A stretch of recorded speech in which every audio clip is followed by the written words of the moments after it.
All right, what would you say your second key to longevity is in Dr. Lyon's perspective? In Dr. Lyon's world, I would say a really good babysitter. No, just kidding. You know that's true. Yes. So mitochondrial health is a big one, and within skeletal muscle is mitochondria. And how do we get more mitochondria? How do we get better, effective and efficient mitochondria? We can certainly do that through resistance exercise and high intensity interval training and endurance training. They all do various things to mitochondria. But why is mitochondria so important? Mitochondria, well, we know that it's the energy powerhouses of the cell. We've all heard that. But it's also the site of fatty acid oxidation for individuals concerned about utilizing energy. That's very important. And what I love about mitochondrial health is I think we have opportunities to improve it. Not just through exercise, but again, you and I were talking that we just love this compound called Urolithin A, which I believe is going to be as big as the next fish oil. After today's video, you've got to check out this PEMF mat. So this pulse electromagnetic field mat from Bond Charge. So if you've seen me talk about the sauna blankets before, this biohacking company has come out with this super cool mat. So this mat uses like grounding technology, and it uses all kinds of different waves. So it can send delta waves through your body, it can send alpha waves, beta waves to change sort of your state and help you relax. It's really cool stuff. So if you're trying to improve your sleep, trying to improve your mood, trying to calm your central nervous system, it really is a game changer for that. Like I laid on it the first time, and within 15 minutes, I felt like my state had completely shifted. I was much more relaxed, but they're also using red light therapy, and they're also using infrared as well. So you're getting infrared heat, so you get this like relaxing effect when you lay on it. You're also getting 660 red light therapy as well, so you're getting the red light effect, but then you have 5 different settings for different PEMF settings. And what that means is you're basically sending small amounts of delta waves or small amounts of specific grounding waves to kind of change your body's feeling and how you feel. It's pretty cool. So you use it for like 10, 15 minutes per day, and you just do it when you're meditating, you do it when you're doing breath work or anything like that. They deliver super, super fast, like worldwide shipping anywhere, and that link down below saves you some serious cashola. So that is a discount link down below using that code and that link. So after today's video, if you want to try something that's going to change how you feel pretty darn quick, at least in my opinion, check out Bond Charge's PEMF mat down below. And how exactly, like if we talk about the world of mitochondrial health, interlaced with longevity, possibly interplayed with urolithin A, like how does that all come into play? Like how can mitochondria potentially help us, not even from a lifespan perspective, but more so a health span perspective? Well, feeling better, having more energy. Just on a very basic level, having more energy. People believe that a lot of diseases of aging really come from mitochondrial dysfunction. Yeah, there's a lot of metabolic theories to all kinds of different diseases, right? Like you look at every disease state, and you've got these DNA mutation theories, and you've got the and then you've got this whole other side that's very compelling. That is sort of the metabolic theory of aging and the metabolic theory. Yeah, it's wild. It's certainly one of the hallmarks of aging is this decrease in mitochondrial function. But what is so fascinating is you can leverage skeletal muscle to influence mitochondrial health through exercise. What, any specific kinds of exercise or like all of the above? I would say all of the above, but each has a varying impact on different aspects of the mitochondria, whether it's improving mitochondrial volume or efficiency. And that's why training variability, I think, is really important. So you think that being able to train through different capacities, different mediums, affects mitochondria and affects muscle signaling differently. Interesting. Yeah, and I think we're going to start to see more. There's data. You asked me about resistance training, and there's data that you can influence skeletal muscle in various ways. For example, if you are doing low load, so it's not that heavy, like older individuals might be doing less weight but more reps, that signal from a molecular signaling is a bit different than a heavier weight. Does that make sense? So that it may all be stimulating muscle protein synthesis, but there's other metabolic intracellular processes that are different and variable depending on the stimulus provided. So when we look at how to sort of support the mitochondria, okay, it's so easy to say, yeah, it's the energy powerhouse of the cell, do these things for it. It's my understanding that, things like zone 2, zone 3 cardio might increase mitochondrial density, right? More mitochondria in a given space.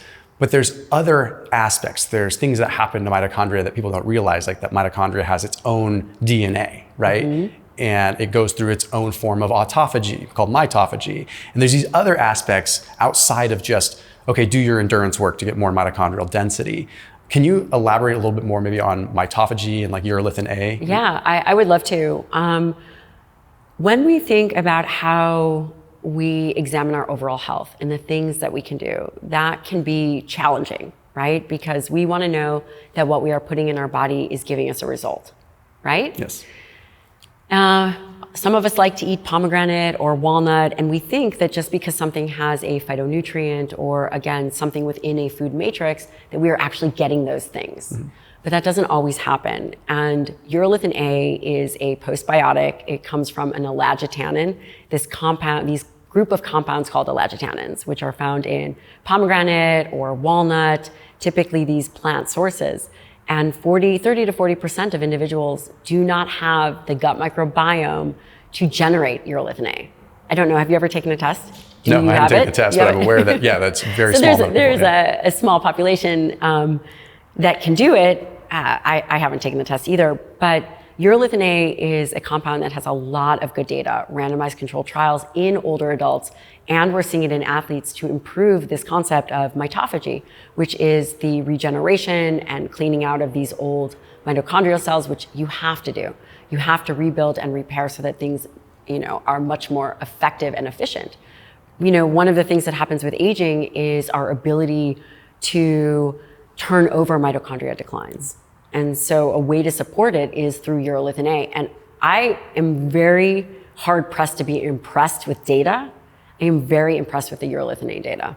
Yeah, the bit that I've seen as well, it's very impressive. Yes. And it's sort of this theory that floats around there that has a lot of logic and reasoning to it, that, okay, as you get older, and if let's pretend your mitochondria is becoming more dysfunctional, which more than likely it is as you get older, there's always a delicate balance of that mitochondria having, its daughter mitochondria and ultimately, basically the proliferation of mitochondria.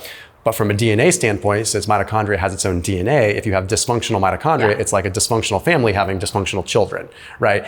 And like eventually you can end up down this rabbit hole. And there's literature to reinforce that, although it's, it's fairly mechanistic, but it makes a lot of sense. Then when you look at, okay, in an aging population, enhancing mitochondrial health so that those mitochondria can still, let's just call it procreate. That's a very simple way of putting it, but it's not how it is. You're creating more mitochondria, right? Especially if you're putting the stops in place to create more mitochondria in the first place, exercise, resistance training, yada, yada. I'll put a link down below for a timeline, which you and I both talk about this. Pretty much the only patented way to get urolithin A. Well, and also the evidence is so good for it. There's years and years of data. It starts with mechanistic data, move to animal models and then to humans. And when we start to see randomized controlled trials in humans that hold up, especially when it improves endurance and strength, that is something I pay attention to as a practicing physician. If we look at, so for example, an endurance runner is going to be typically type 1 muscle fibers, which are going to have a lot more mitochondria per square inch, right? Now, you may or may not know this, but you are somewhat of a muscle expert here. Like if that person were to get larger muscles, but predominantly be a type 1 muscle fiber type, are they going to get more mitochondria than say a person that's predominantly type 2 that builds more muscle? Like that's where, and there may not be an answer to this. Yeah, that's a really good question. I don't know if I know that answer, but definitely training, you can definitely increase mitochondria. Yeah. But the fiber question is interesting.